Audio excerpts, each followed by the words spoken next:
每一期一篇咁，有啲人可能睇漏咗或者冇睇到都唔奇。我覺得如果結集文書咧，第一對我嚟講方便揾翻啦，第一。第二咧就係、日後有啲同道有興趣嘅話咧，可以喺呢本書裏邊咧揾翻好多嘅資料。情況就等於我依家揾啲資料咧，其實好多當年嘅作者已經到咗30-40年嘅。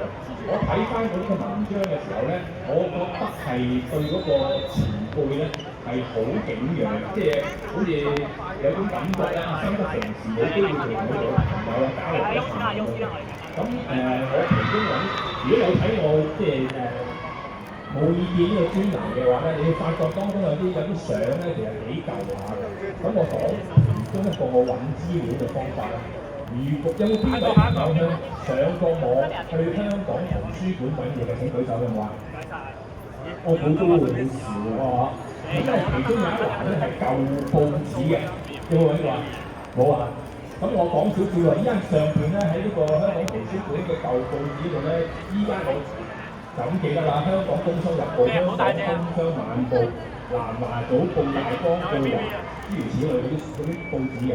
咁我其中一份咧係揾得最徹底咧，就都唔係華僑日報，華僑日報喺網上邊佢打住1947年至到2021年嘅我係由1947年每一日咁去揾。唔係話其實個係好大份㗎，講緊夜幾30頁㗎。我係1947年每日咁去揾到幾時咧？同埋我出嚟之前我唔記得咗，我就翻炒佢。係1982年啊，30幾年我係每日都揾。你諗下用咗幾時間？我冇計過，因為當然唔係一日做晒啦嚇。我每日都揾。咁我揾咩咧？第一就好奇當時嘅日常嘅港文啦，第二咧就唔使講就係體育版。